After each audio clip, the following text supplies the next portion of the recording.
I'm gonna teach y'all something. When you see this face, just know that it's nothing but drama. Take a look at these videos. Does it become okay to say we need to kill these people because otherwise they're going to kill us? At what point does it become okay to say that? Because I'm getting real frustrated making $80,000 a year and at any given time having like fucking $30 to work with, dude. I have a child that I need to feed and take care of and provide a future for. At what point do we get to say that we need to kill these people, man? Because that's what they're trying to do to us. It's only fucking self-defense at that point, man. We are getting to a point where anything that we decide to do is only self-defense. Fuck these people, man. They don't give a fuck about us, dude. They're gonna let us die. And they're gonna do it real slow, too. Fuck these people, dude. Fuck these Epstein class people, dude. They'll be lucky if we don't fucking torture them, man. They'll be lucky. Because I'm getting to a point, man, where I can't do it anymore. And I'm on track to make $6,700 for the month, dude. How the fuck am I going to average out at about $7K for the month and I can't afford shit? I'm coming to my bank to yell at people right now. What the fuck is going on here? You Epstein class bullets are about to fly. It's coming. I'm about to start purchasing firearms, man. Not even kidding with you. This is un-American what's happening. It's time for the Americans to stand up and do our constitutional duty now. F these people. I'm very observative, and I can definitely tell you that he's at a Chase Bank. And I don't know if he went live with that video or whatever he might have done. And I just hope that the people at Chase Bank saw him coming in that parking lot. Because we all have to understand something. Mental health in this world is something that we really need to be taking serious. This guy sounds like he's on a very terroristic, uh, threatening type of manner. It sounds like he's definitely out to provide no good to nobody for that day. He said that he's going to be purchasing bullets for whatever reason. He wants to continue to blame people for his downfall and what he didn't accomplish in his life. You're making $80,000 a year. Why are you not able to save off $80,000 a day? I have no idea.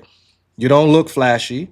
You pretty much look like an average type of guy. So what is your complaint about? And why are you blaming other people for your downfalls? Stay in school longer. Plain and simple. Make better decisions. Move accordingly. You're not competing with the Joneses. You just have to learn how to live with some kind of standards in your life to know that you have to put aside something for tomorrow. Whatever his reasons may have been for him not having a savings, even though he's making $80,000 a year, is very sad.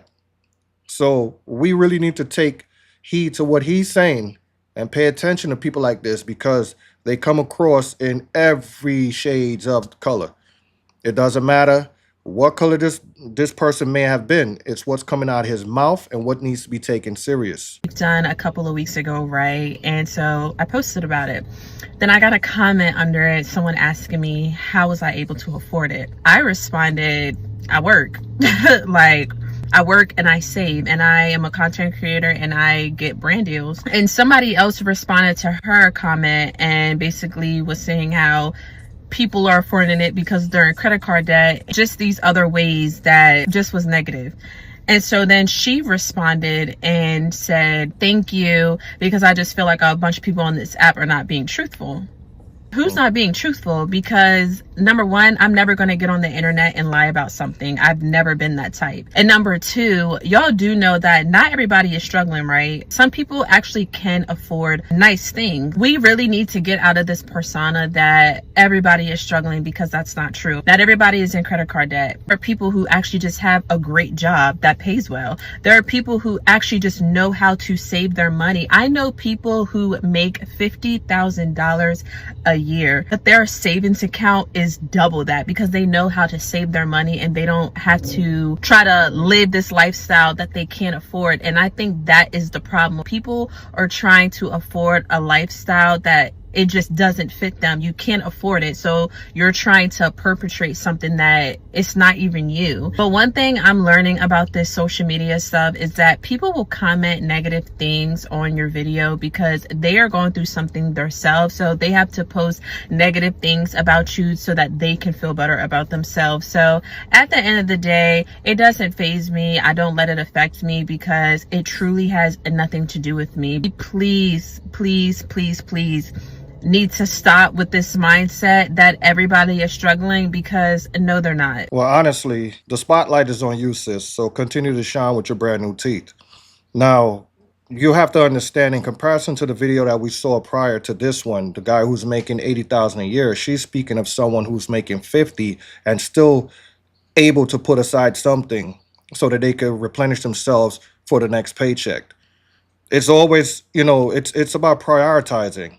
In this world, you have to learn how to prioritize. You have to learn how to give and take. Not everything you see you must have. It's not mandatory that you have everything you see.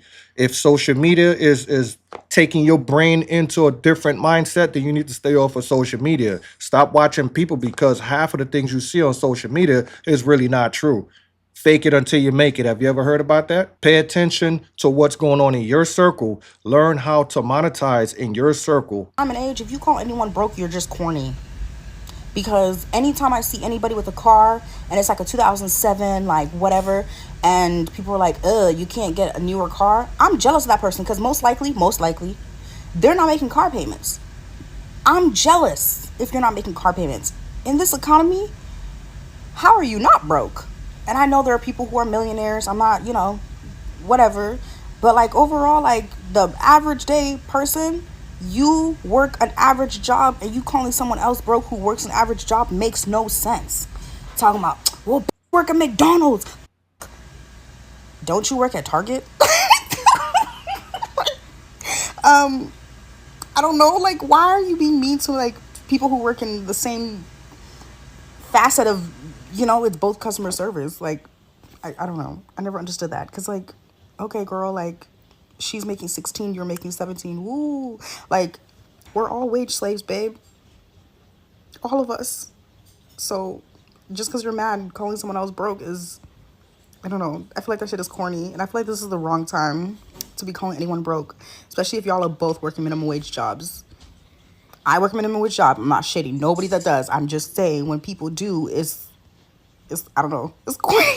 It's perfect example of when you hear people say, call a spade, or the pot calling the kettle black. It goes to show that we all have to learn that we have to understand that in this world, it's not okay to make fun of anybody, especially their salary and what they're making, if you're on the same level as they are. Because you're pretty much in the same boat. You're working at Popeyes, the other one's working at McDonald's. The salary are pretty much in the same comparison. So what do you got to talk about? Like, you know what I'm saying? So stay focused, people, and understand that it doesn't matter what you make per week. It matters what you put to the side for tomorrow. Pretty simple, right? It's a very strange behavior among the rich folk.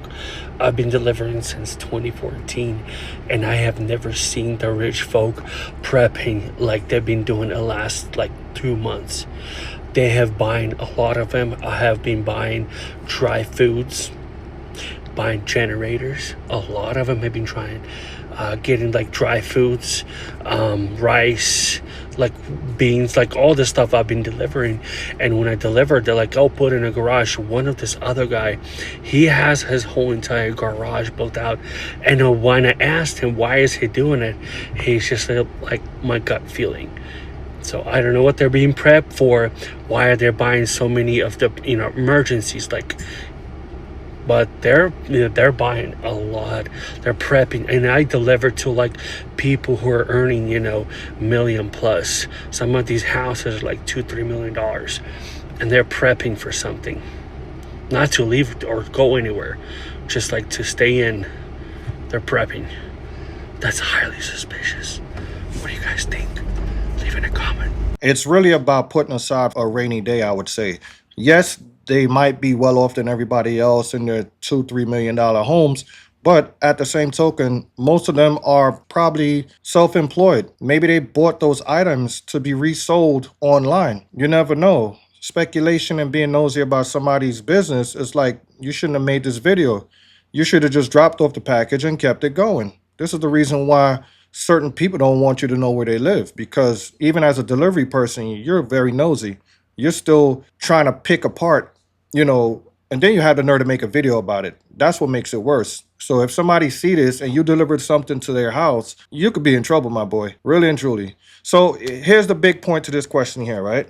Now everybody's having a financial situation. Let me teach y'all something real quick.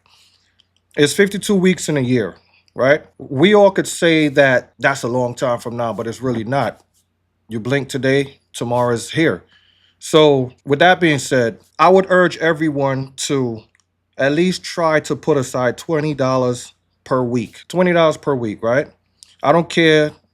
Look, if you got it like that, then take $100, but take $20 and put it in 5 different envelopes. You follow me so far? So you're still putting $20 a week, or you might be able to afford it, put $100, but you're gonna separate it in 5 different envelopes. 4 weeks in a month. 4.33 to be exact, right? But we don't count the 33. 20 times the 4, of course, you know that's 80. All right, so we all know that there's 52 weeks in a year. Take $20, put it to the side.